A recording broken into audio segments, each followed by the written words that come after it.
चलिए दोस्तों, स्वागत है आपका।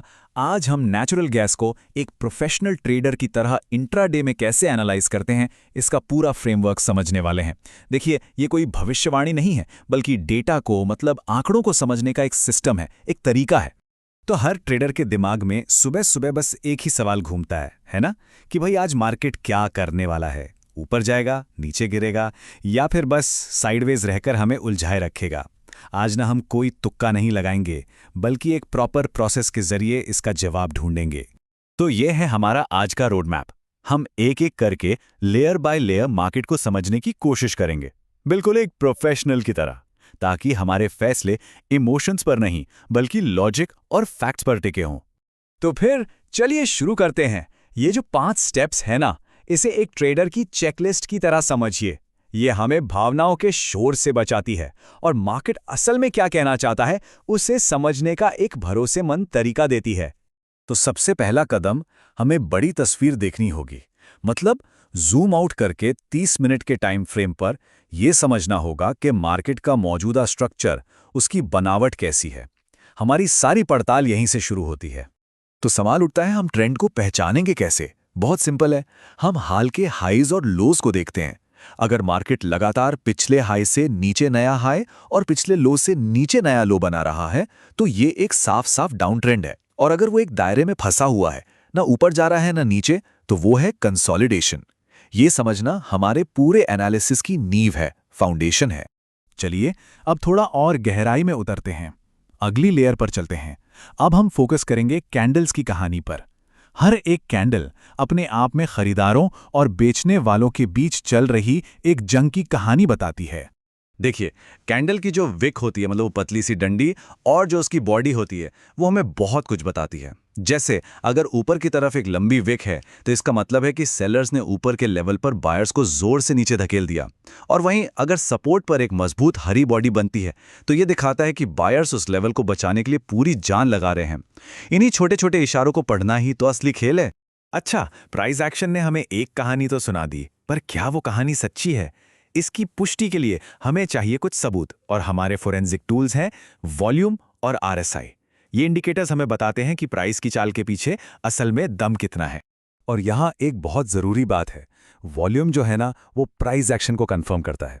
सोचिए, अगर प्राइस ऊपर से गिरता है और ठीक उसी समय वॉल्यूम भी बहुत ज़्यादा है, तो ये एक बहुत ही मजबूत सिग्नल है कि गिरावट असली है। लेकिन अगर प्राइस ऊपर तो उछलता है पर वॉल्यूम एकदम मरा हुआ है, तो उस उछाल पर भरोसा करना थोड़ा मुश्किल हो जाता है। लेकिन एक मिनट, हर वॉल्यूम स्पाइक का मतलब ये नहीं कि लोग खरीद रहे हैं। हमें ये समझना होगा कि क्या ये वाकई असली खरीदारी है या फिर ये सिर्फ शॉर्ट कवरिंग है। मतलब जिन लोगों ने बेचा था वो बस अपनी पोजीशन काट रहे हैं। देखिए, असली खरीदारी में कीमत धीरे धीरे लगातार ऊपर जाती है, जबकि शॉर्ट कवरिंग में अक्सर एक तेज छोटी सी जंप आती है और फिर सब शांत। अब आता है हमारा अगला टूल, आरएसआई, यानी रिलेटिव स्ट्रेंथ इंडेक्स। ये हमें मार्केट के मोमेंटम, उसकी रफ्तार के बारे में बताता है। इसे एक स्पीडोमीटर की तरह समझिए। अगर आरएसआई 40 से नीचे है तो मार्केट बियरिश जोन में है, मतलब मंदी का माहौल है। 40 और 60 के बीच न्यूट्रल है, और अगर 30 से भी नीचे चला जाए तो हो सकता है कि मार्केट ओवरसोल्ड हो गया हो, मतलब गिरावट शायद कुछ ज्यादा ही हो गई है। एक और बहुत पावरफुल चीज है जिस पर हमें नजर रखनी है, वो है आरएसआई डाइवर्जेंस। ये तब होता है जब प्राइस तो नया लो बना रहा है, लेकिन आरएसआई उसके साथ नीचे जाने से मना कर रहा है, वो ऊपर की तरफ इशारा कर रहा होता है।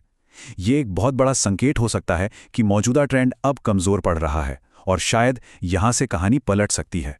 तो ठीक है, अब वो समय आ गया है जब हम सारे सबूतों को एक साथ रखेंगे। हमने मार्केट का स्ट्रक्चर देख लिया, प्राइस की कहानी पढ़ ली, वॉल्यूम और आरएसआई से सबूत भी इकट्ठा कर लिए। अब इन सबको मिलाकर एक फाइनल नतीजे पर पहुंचने का समय है। तो हमारे इस स्टेप बाय स्टेप एनालिसिस के आधार पर डाउन ट्रेंड का स्ट्रक्चर, कैंडल्स में बिकवाली का दबाव और वॉल्यूम से मिली पुष्टि, सारे सबूत एक ही तरफ इशारा कर रहे हैं। आज के लिए हमारा इंट्राडे झुकाव, हमारा बायस एकदम साफ है, बेयरिश। लेकिन एक मिनट रुकिए, सिर्फ एक बायस बना लेना ही काफी नहीं है। एक ट्रेडर के लिए जो सबसे जरूरी चीज है वो है अनुशासन, रिस्क मैनेजमेंट। ये जानना कि कब ट्रेड नहीं करना है उतना ही जरूरी है, बल्कि शायद उससे भी ज्यादा जरूरी है जितना ये जानना कि कब ट्रेड करना है। इसका मतलब ये है कि हमें अपनी नो ट्रेड कंडीशंस पता होनी चाहिए। जैसे अगर मार्केट अचानक हमारे सोचे हुए स्ट्रक्चर को तोड़ दे, या प्राइस एक्शन और वॉल्यूम एक दूसरे के खिलाफ जाने लगें, या कोई बहुत बड़ी अनएक्सपेक्टेड हलचल हो जाए, तो सबसे समझदारी इसी में है कि हम बस किनारे बैठकर देखें, कोई एक्शन ना लें। और ये हमें सबसे ज़रूरी बात पर लाता है। ट्रेडिंग का असली खेल मार्केट से नहीं, बल्कि खुद से है, अपनी भावनाओं से है। जो ट्रेडर अपनी भावनाओं पर काबू पा लेता है और एक अनुशासित प्रोसेस को फॉलो करता है, वही आखिर में सफल होता है। ओवर ट्रेडिंग और इमोशंस में बहकर लिए गए फैसले यही सबसे बड़े दुश्मन हैं।